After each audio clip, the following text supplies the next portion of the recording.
Well, it looks like this is going to be like, I don't know, video 3 of chapter 4 because there's a few more things I need to add for the beautiful city. It was in the beautiful city that I had an interaction with Jesse Duplantis, and I'm gonna start with these incidents, and then I'll get into what happened after uh, I was done with my work and went to go play. Katrina and I went to go play in the garden. So for now, I'm going to start with a meeting that took place. The meeting was in a building that was very much resembles the California Theater in Dunsmuir, and it was a mandatory meeting. See, I had been told I went to a church meeting in the beautiful city once, and I didn't really understand what was going on there. And so after that meeting was over, I asked Lord, "Do I have to go to this meeting?" And he answered me, and he said, "No." Well, then that meeting happened again, and then a sister was telling on me to the Lord about, I'm not going to tell you her name. Anyway, she was telling on me to the Lord that I didn't go to the meeting, and she was shouting at me about, "You didn't go to the meeting. You were supposed to go to the meeting. Lord, he didn't go to the meeting." I'm looking at the Lord. The Lord looks at me, and I'm looking at him, and he says to me, "I'll take care of it." That was the end of that incident. Well, then sometime later, there was another meeting, but it was a different kind of a meeting, and I was told it was a mandatory meeting. I had to go to this particular meeting. So I went there, and the Lord had me directed me to get up on a stage, which is at the California Theater in Dunsmuir, and it's the children of God, the children that were there, filled the auditorium, and he was standing over here, and I'm up on the stage with my guitar as he told me to do so, and I didn't know what to do, and so he turns to the folks or the children in the audience there, and he told everyone, he said, "Make stone faces." So everybody did,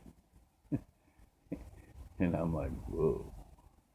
I'm looking at the Lord, and the Lord looked at me, and he says, "Now, it's your job to melt those faces." I looked back to the audience. I looked back to him. I said, "Well, I don't know what to do." He said, "It's your job to wake them up." Look back. I looked back to him. I said, "I don't know what to do." He said, "That's okay. I'll show you later." And he has. Now, this announcement that I'm talking about took place in front of people that are actually here in Dunsmuir and some other places around. One of them, those people, I believe Jesse Duplantis was present at this particular meeting. I'm not really sure, but I think he was. Anyway, I know for sure that my pastors, John and Becky Rader, were there. And there were many, many others, though, like a lady named Yvonne, a lady named Elaine, probably Esther was there. There was a whole bunch, though. There was a lot, including people that you see on television. Uh, Jesse Duplantis, that's why I believe he was there. Kenneth Copeland, Rabbi Schneider, um, and Joyce Meyer, and just a whole host of folks. But you have to understand something. At this point, we were as children, okay? We were not full grown adults. Anyway, there was a lot of people there. So this wasn't done in secret, this was done in a public manner. And so after that was over, some other things were, I don't remember everything about this particular meeting, but the Lord was telling me about Jesse, that he would believe me, but that he would balk, and he has, and he does. I believe the Lord, so Jesse must believe me. Okay, and I've been writing him since like 2005, and so it seems like he's balking. But the Lord also told me that he's waiting for something. Well, I don't know what it is. I'm just doing the best I can to get the information out. Anyway, because what I understand is supposed to happen is that he comes out here, looks at his house with some other folks in the Golden City, and he comes back to Dunsmuir and he arranges a meeting to prepare the church in Dunsmuir, the Abundant Life family, for the meeting that I'm supposed to do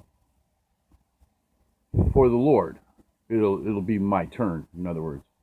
Anyway, so from what I understand, what the Lord told me, that they make training tapes, and he said it's good. I hope so. He also told me that I would know what to say at the time, so I'll know what to say when the time comes, for sure. That's what the Lord said. And when is this supposed to take place? Whenever it does, I don't really know.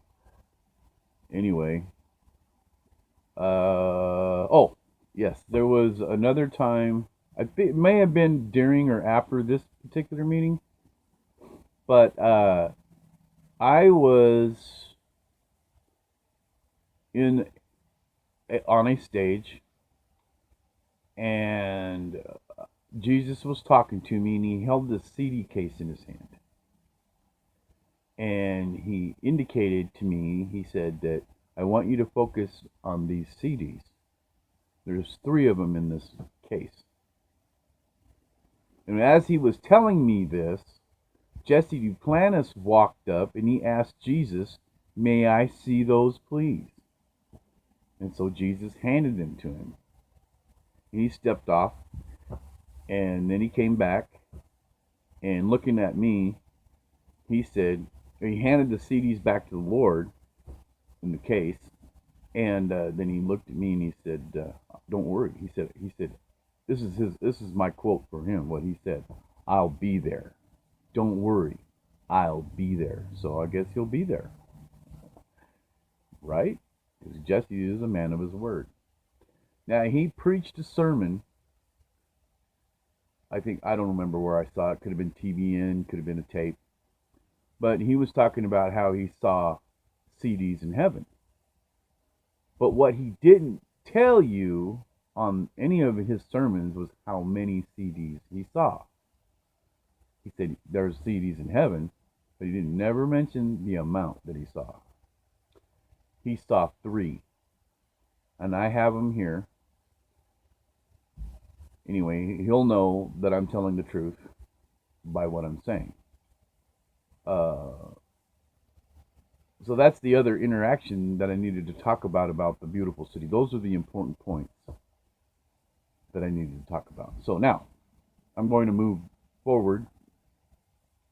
I think I've got everything covered that I needed to cover for the beautiful city. Generally covered. Yes, I believe I do. So, now, Katrina and I went out, after I was done with the music, I decided we were done, and we went to play in the garden. Well, we went to play Seek and Find. Well, it was my turn to wait, and her turn to hide. So she went ahead, and I don't remember if I counted or what, but after a while I went, and I flew around and up and around the tree, and I found her wrapped up in a leaf of the tree.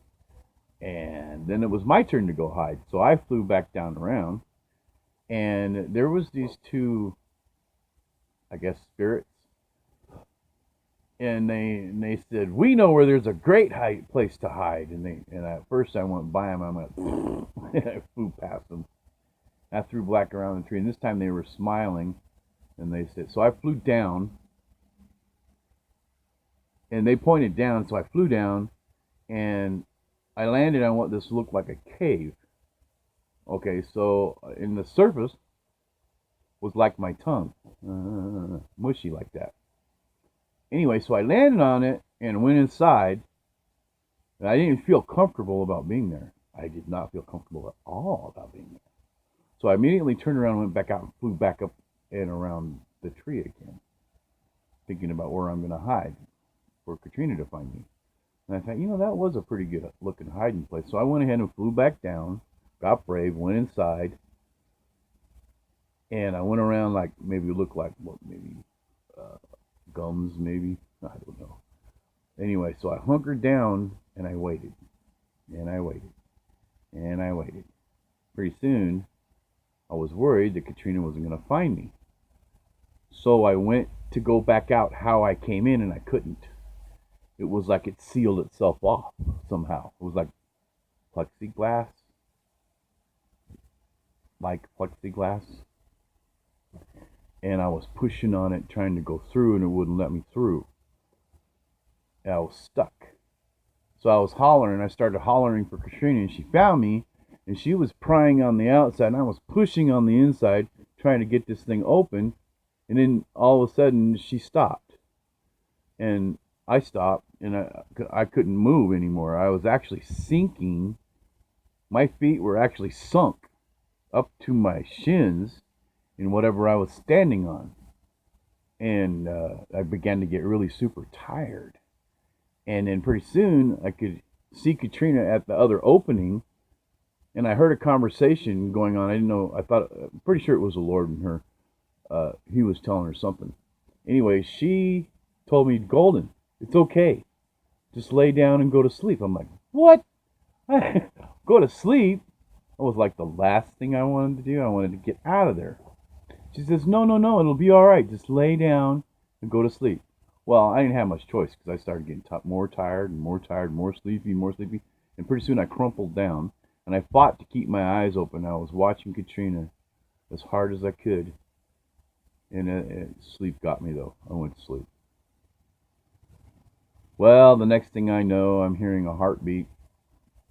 It's nice and dark, it's warm and cozy. And pretty soon I hear my mother's voice, and I hear my dad in the background. I hear my mom's heartbeat all the time. And every now and then they might argue about something, cause me to hunker and go back to, hide, so to speak. Well, I already told you the story of getting born, but and that's true. I was not a happy camper when I got born. Anyway, I was born June 1st, 1961, in Mount Shasta, California, at the old Mount Shasta Hospital. And I was awake. I was in my crib. I better go back a little further. When I they had put the blanket on me and everything and bundled me up and made me warm, and covered my eyes. And then when the next time the blanket came off of my eyes, there was a person standing here and a person standing with these big people. Okay, one of them was my dad, the other one was my mom, and I thought to myself, who are these people? But they were smiling, big smiles, you know. And I thought, well, they're smiling, they must like me. Then they covered me up. Well, after that, it was all about getting your diapers changed, and hollering until you got moved around so you could look at a different wall for a while. But during this period of time, one time I believe that the Lord visited me, and he was beaming, and we were just beaming happiness, beaming love, beaming. I don't know how to explain it any better than that. Just beaming love and happiness. And he had previously told me in the beautiful city that I would have Katrina with me for a little while. She would visit with me, but then she would leave later. But I would see her again, but I wouldn't know who she was. And then later, I would know who she was. She would leave, but I would know who she was, something like that. Anyway, yeah. So anyway, the last time I saw Katrina, I would be bawling, okay, in my crib. Katrina would come and see me. She said, "What's the matter, Golden?" I said, "I can't move." She says, "What do you mean you can't move?" "I can't move. I'm too heavy." She says, "What do you mean? Move your toe." "I can't. It's too heavy." "Move your toe." So I began to move my toe. She says, "See? You can move your toe. Now move your foot." I'm like, no, it's too heavy. She says, move your foot. So I moved my foot. She said, see, keep that up. I knew you could move your foot. Keep that up and you'll be flying before you knew it. Well, that was like a happy thought. Fine. Of course. That was my happiest time was when I was flying. Really. It was a happy thought. And so I was moving after that. I was move, move, move. Anyways, from time to time, she would come and visit with me. And we'd talk, and then I'd get tired, and she'd hug my neck. It'd be like right here on my neck until I went to sleep, which wasn't very long. And then, of course, I was asleep. Well, the very last time I saw her, I was bawling about something. Anyway, she asked me, what's the matter, going? Oh, I don't remember what I said. But I remember what she said. She said, hey, I have a plan.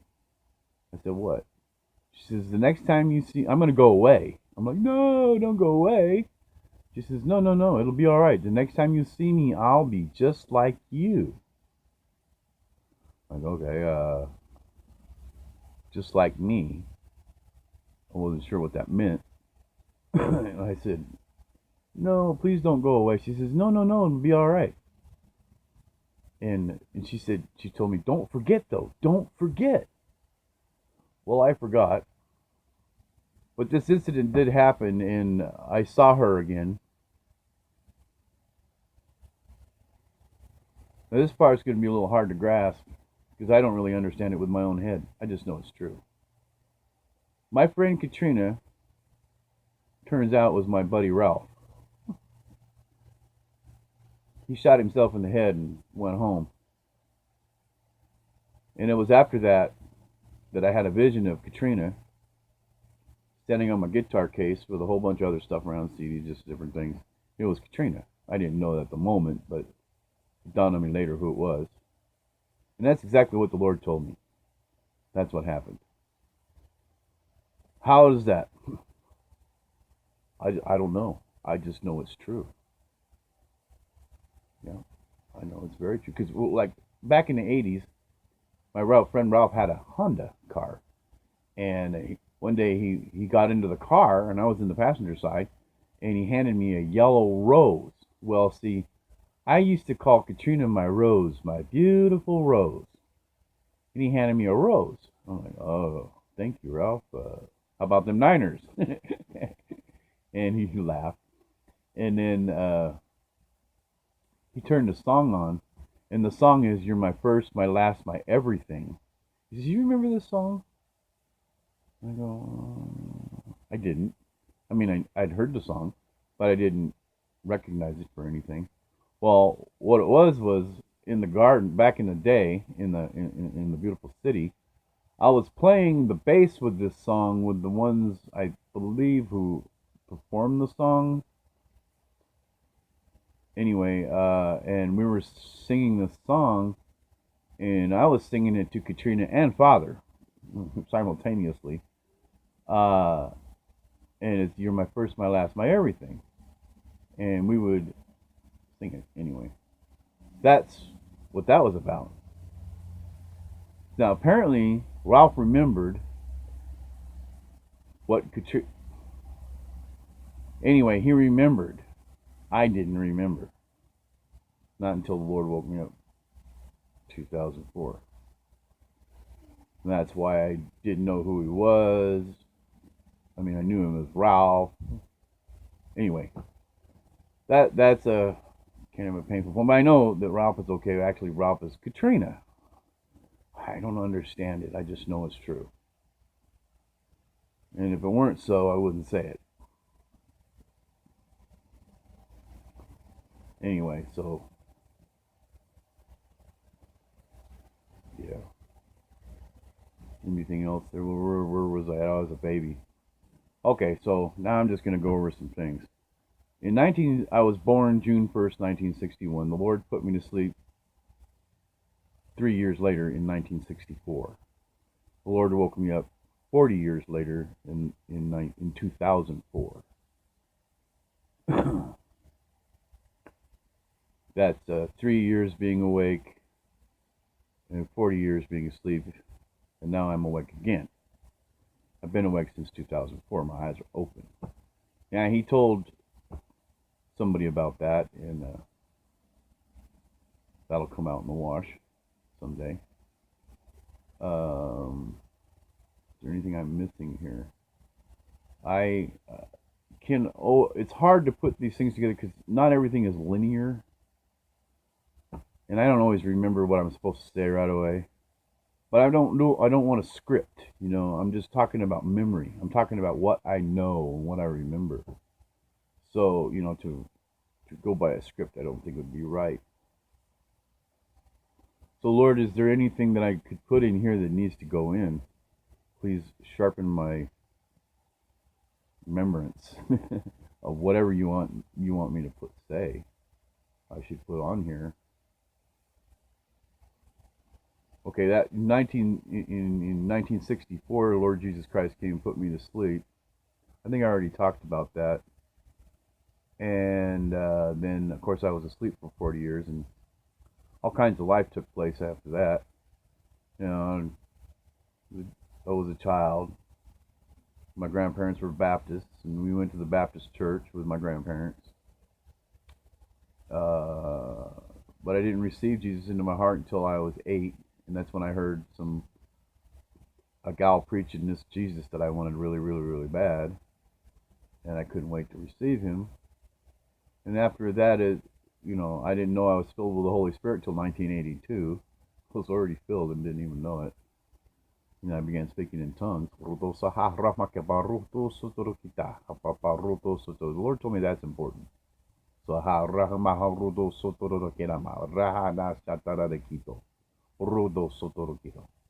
anyway, so there's that. And then I thought I had it all. Well, I probably did, but I didn't know a lot of stuff. But I began learning, confessing the Word of God, confessing the Bible, confessing the verses in the Bible. And I began to get a basis of the Word. And throughout the years, I attended church and I learned things about the Old Testament, learned things about the New Testament, learned things about Paul, and I began studying on my own. Okay, I have a DVD of the Bible. I also have several Bibles that I refer to. And, well, one thing that happened in this particular life here was Esther Rader got up one day in church and gave us a word. And she basically, it was goes something like this. He comes from among the stars. He's like a bear. He's got a heart. He's got a star in his hand and a star in his foot. Stardust in his a bag of healing. Stardust, healing for the masses. He wears victory like an ornament. Yeah. Anyway, I don't remember if I got that quite right, but it's close. The words are right. I might have it out of not per line, but those are the words that were said, and I had no idea, but I knew it was the Lord talking. That was the one time in church I knew it was the Lord talking. I didn't know what it was about, and then years later,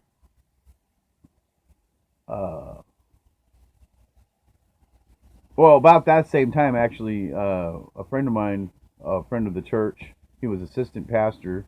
His name was Tracy Snow. Had a vision about some things, and he saw a license plate and other things, and he expounded on them, and he wanted to know if anybody ever got that license plate to let him know. Well, I'm letting you know, I got that license plate. I got it outside, and I have that stuff that he preached in the vision about a ship in a bottle and a bright light and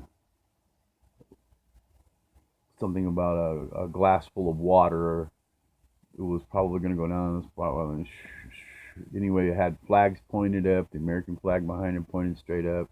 Anyway, this was a vision that Tracy Snow had, and I have the stuff that he was talking about. There's another key point that I need to make. Hope I don't miss it. There's that. Something else. I just had it. What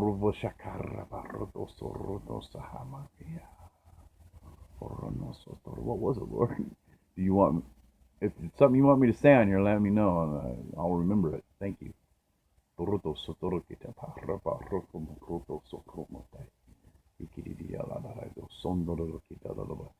right now, all I got is that vision in front of my face.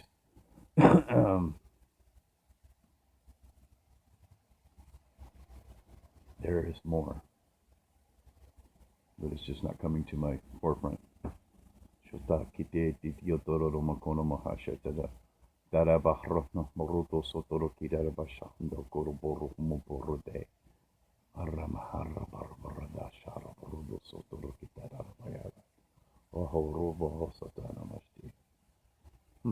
Yeah, anyway. Okay, so I talked about the dates. Talked about the Lord coming, waking me up, put me to sleep, waking me up.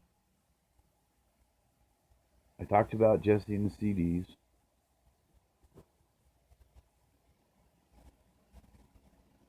Well, if there's any more, you'll have to wait till my testimony when I'm fully awake with the power of the Lord.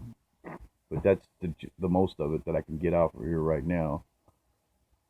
So right now, up until this point, the Lord showed me. He visited me in 2002, and showed me all this stuff. He showed me places where I live. He showed me this trailer. Now going backwards from here, he showed me this trailer. He showed me the place that I lived in Wairika with my daughter. He showed me just before that where I lived in a motel. He showed me me and my mother going to Arkansas, staying in Arkansas with our daughter and my wife. And he showed me a house across the street, which I'm probably going to buy. He told me some other things about finances, which I'm not going to share on here, because I always tried to use those for signs. And here's what he told me about that. He said, "These things that I have shown you, in fact, he stepped out in front of me and gave me a sign. He said, this will be a sign unto you,' and I have had the sign, that these things I have shown you will happen." So there's going to be some financial changes in my life pretty soon. And right up to this point, everything that he showed me up to this point has happened. Now, he told me it doesn't happen like I think, but it definitely does happen. And it doesn't happen like I think, but it definitely does happen. So that's the gist of my story. I'm going to call it quits on the video diary for now. If I come up with anything that I need to say, I'll make another video. In the meantime, God bless you. I hope this helps. I'm doing the best I can with what I know. In the power of God, things are move much better in the power of God. So when the time comes, when I get to do this job of waking people up, then I'll really know what to say then, because he told me I would. And but what I understand about that is, as that's done and they make the tapes, it goes from city to city, church to church, city to city, town to town, state to state, country to country, all the way around the world through Jesse Duplantis Ministries. And he wants to wake his people up. That's what this is all about. So the song, I think I'll talk about the song a little bit. Fame. Well, I used to catch the moon in my hand. Just like you do here, you cup the moon in your hand. That's what I used to do on the other side. I cup the moon in my hand. I love on Father's light. It was Father's light. I knew that. And I would love on Father. It was his light. It was his moon. And I would catch the moon in my hand and love on Father. And that lyric made it into the song Fame, because it was a remember song. So I remember that quite clearly. Flying, I used to fly.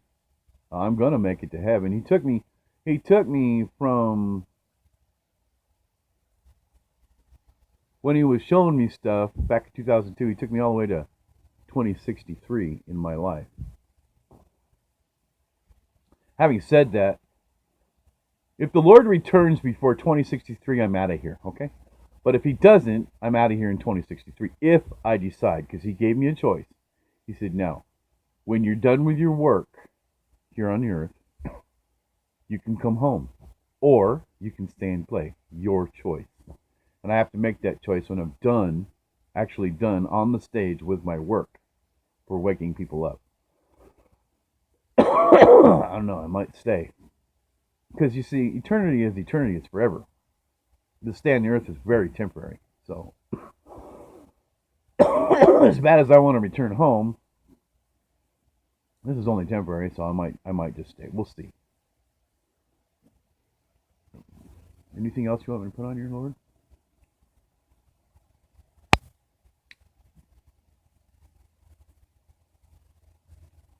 That about wraps it up. There is some details that I probably missed because I'm doing this all from memory. It is not something I'm making up as I go along because you could ask me questions about it, and if I know, I'll answer it. If I don't, I'll tell you I don't. Because apparently, the Lord told me that I would not remember everything, but I would remember enough. So apparently, I actually know more than I actually remember for now. That's the way it is. But I wanted to say something towards the gospel. The gospel is the gospel of the Lord Jesus Christ, the gospel of God, the gospel of the kingdom of heaven. And that's what I am referring to. When I talk about my life, eternal life, resurrection life, now I haven't been in a body yet that lives very long. I mean, they all die on me. But my spirit keeps living, and so do others. And I hope it helps because, a lot of people, when people die, very, very, very sad, and it's not that bad. It's just that it seems final, but it's really not. Because now, if I have more past lives, I don't remember. Okay, I may have. I don't remember. What I'm talking about is what I remember, and there's some details in there that I could probably. Well, for instance, back in the Golden City, one day Mom said, I believe I'll have a deck put on the front of the house. Well, several years ago, I was driving around, and we used to work on that house before it had a deck. Anyway, one day, and I remembered the house and everything. Blew the guy away. Anyway, I remembered the house. That's how I remember by going there and working on the house, painting and whatever. I remembered. And the point is, Mom said, I believe I'll have a deck built on the front of the house. And I said, oh yeah, that'd be cool. Then we can sit out front and drink iced tea and have barbecue, blah blah blah blah. And several years ago, when driving over there, and somebody had built a deck on the front of the house. So I surmised that Mom has her deck. Okay, those are other details. There's probably many others that I could talk about. The things that he showed me in this life, it's just everyday life where I live.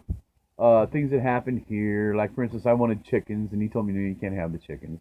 And sure enough, I can't have the chickens. But he told me about my yard, how I grow the grass and everything like that, and I've done that. And he told me one time, he said, your mama gets some money, and she shares it with you, and that has happened. I was able to pay off my trailer and buy a car. Praise God. Thank you, Mom. You know. And one day I'm gonna win some money. I'm not gonna tell you how right now because, well, I'll tell you. Apparently, I'm gonna win Publishers Clearinghouse. Okay, my wife's gonna be very excited, and I'm gonna win the lottery. Now, I I asked. He said, and you win the lottery too. And I said, what? $2? He said, no. The Lord. He said, no. Substantial. Okay. And I've seen this winning of the Publishers Clearinghouse several times. Only thing is, I think that he was showing it to me. I don't know. I don't understand. All I know is he told me straight up, keep playing online. So I may have been having some dreams that made me think I was going to win there, here, and there. Well, it's going to happen when it happens. Anyway, I've seen it several ways. And he told me it's like lightning striking when it does happen. It does take a while, but it's like lightning striking when it happens. And he also told me that it does not happen the way I think. And it hasn't happened the way I think at all. nothing happens the way I think. But when things happen, I recognize them. That's what the Lord showed me or the Lord told me. Bingo. Alright, so this is the end of my video chat. If I have more, I'll make another video. For right now, though, I think I've concluded this testimony of my diary. We'll see. God bless you. Thank you for listening. Bye.